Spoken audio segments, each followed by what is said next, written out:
see what the weasel does. Either direction is fine.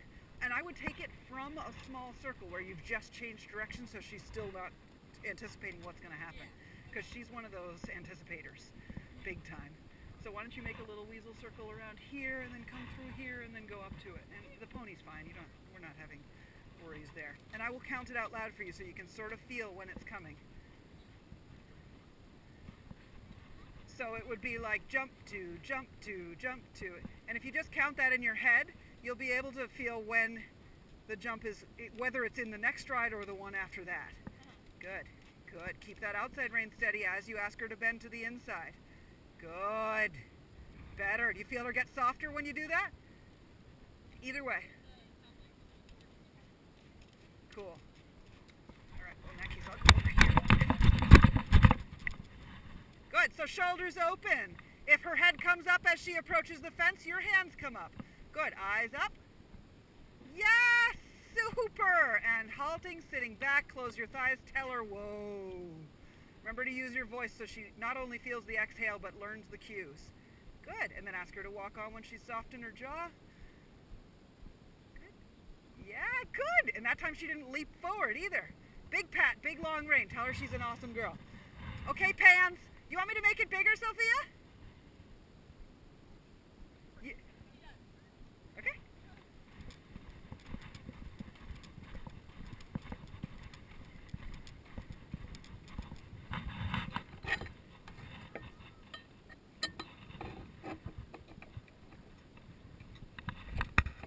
Oh, come on now.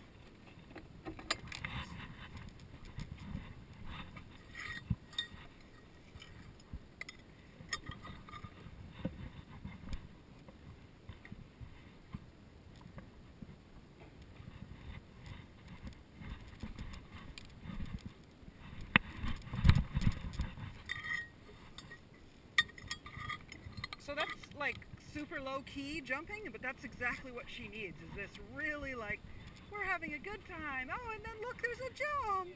You know, the sneak attack. Yeah, she's super. This is how we want her. Every time you ride her, she's got to get to this like, okay, instead of that like frenzy that she had when she was bolting earlier, her mind was just frazzled and you were getting a little frustrated with her and she's like, ah, you know, it's up to you to be the one who's like, oh no, everything's cool.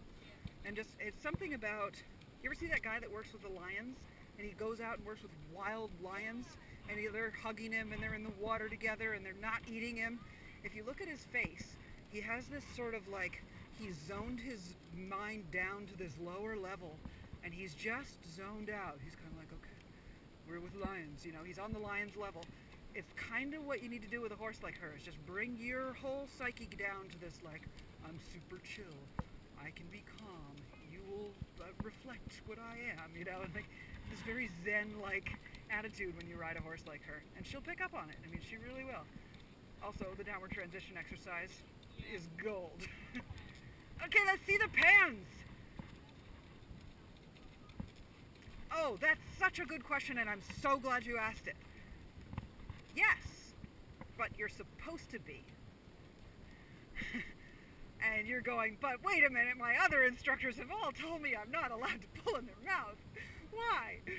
Okay, there's a difference between this, where you're pulling and not allowing the horse to jump because your arms are so rigid that you're locking his face in. That is not allowed. What you are allowed to do, like right now, you have contact with his mouth, but you're not hauling on him. If your elbows were bent and back by your sides a little bit more, it would be even better. There you go. You're pulling on his mouth, yes, but you have a fluidity in your arm, right? It's still soft and rubbery feeling, right? Even though you may even be using quite a bit of muscle to lift that ginormous head, it's still got that rubbery quality, and that is the key. Now, when you jumped over that last time, you went with him. Yes, you had solid contact with him the whole time, and as the horse jumped, he came up, he stretched out his neck, your hand maintained that contact, you had that rubbery, nice elbow that followed him right over the fence, and you sat back down, you still had the contact, it was perfect. So, that hopefully answers your question. I'm not saying that I want you hauling on the horse's mouth over the fence, but I also definitely don't want the opposite, which is what you see a lot in hunter-jumper stuff, which is like, oh, crest release. And there's a big loop in the rein and the horse is just like, yeah, okay. You know, it's by the grace of God that the hunter jumper people get away with that stuff. You know, the horses are very well trained and they're lucky, really lucky. All right, let's go at it again and see how he does. Yes, good, Sophia, well ridden. I love the way you're able to put him together now. This is fantastic. Yeah, do you feel how much taller in the front end he feels now? Yeah, and I bet you he's lighter in your hand too, at least somewhat. He's never going to be like that horse that is totally in self-carriage, but you can at least hope. Dreams are good. Good, little half halt through the corner there so he doesn't start to get heavy on you. Sit him back, choose your focal point now, like that satellite dish would be good. Good girl. Little bit of leg as he comes in and jump. Super, very nice. Now open your chest, bring your elbows back, don't let him pull you forward. Good girl, well ridden. Beautiful, I'd ask him to walk on. Nice. So he jumped slightly early that time, didn't he? You feel just the littlest bit? I don't know if you could hear when I was telling Kemma about the counting your distances thing. The 1, 2, 1, 2, 1, 2, and turn the 1 into the jump, so it's jump 2, jump 2, jump 2. At least if you use that method, you'll be able to tell relatively when the next stride is, like whether there's one more or not.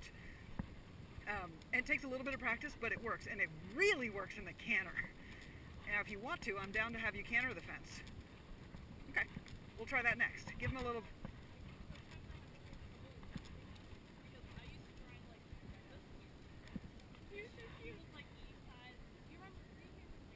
No, I've heard. Yep. So could you feel back in this corner when he was leaning on you and I was like, half halt, half halt? I knew he was going to jump that jump early because he's so on the forehand. He's coming in with all this speed, and it's like, okay, let's see how she handles it. At that point, I didn't want to be like half halt again. But what you should do, you half halted. You tried to get him back through that corner, but then he saw the fence and he's like, "Arr!" Right? And he just sort of bulges up and he's like, we're going. And you're like, okay, we're going, which is fine. That's totally one approach.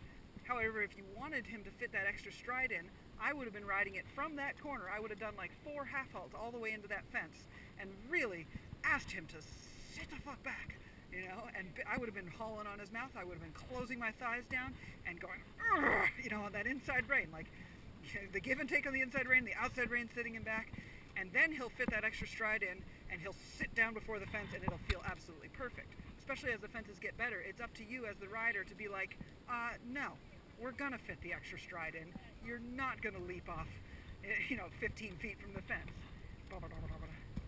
Okay, let's see the weasel. Your choice, whatever feels better. I think for her, coming in, tracking right is probably better because she's so hard to bend left. Yeah, towards the fence. Have we done that way yet? Yeah, I think we have, right? Yeah, she had that super calm one. Now, it is 2 holes bigger. It's fine, it's still a cross rail. She probably won't notice. And she was so easy on that last one that I think it's totally fine to just make it a little bit bigger. Be aware that for once you may actually have to use some leg on the horse. Just a touch. Not enough to scare her, but just enough to make her feel guided and for sure that you're going, you know? Yeah. Yeah, that sounds perfect, because that gives you just enough line to get her straight, which is important, and then she should be good. Weasel pony! And she's probably getting a little tired at this point too, so if she feels good to you, we'll keep going, but if not, we might call it quits after this one. That looks like a really nice little rhythm. Now, if you come around the corner and she feels good and you want to just go to it, I'm fine with that. Whatever, it's up to you as the judger. Now, eyes are going to be beyond that fence. Good, legs on and go. Good girl. That was actually her jumping pretty much on where she should have gone. Yep, you are not really used to her going for a jump properly, so I think you're anticipating her getting too close and doing her little pop. Why don't you come right back around to it again and see how it goes? And by the way, very nice halt on the end. Those downwards are pretty nice, huh? It really helps everything. Good. And I like this little rhythmical trot again. She's not getting excited by this. I really like it.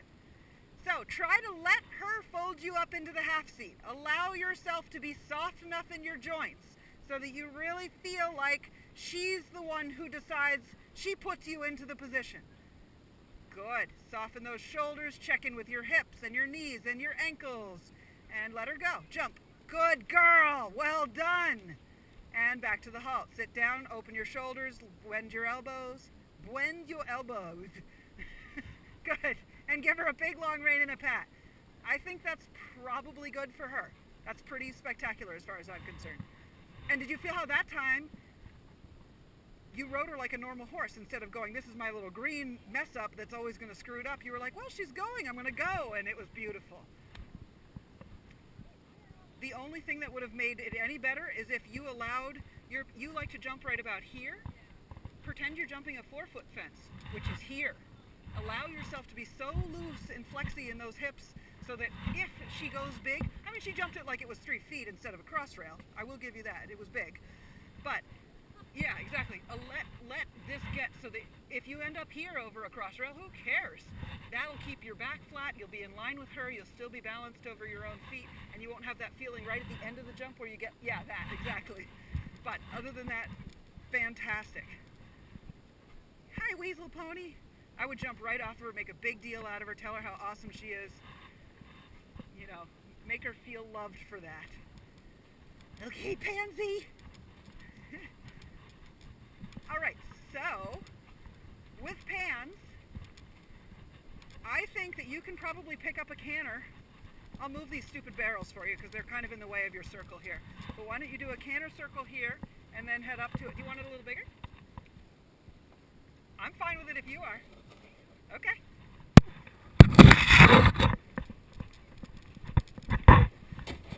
Oh, she's got a minute. We're going to do some adjusting here. So why don't you get your trot going, get him active and lift it up, start your circle down here, and I'll have this set up by the time you're ready for canter.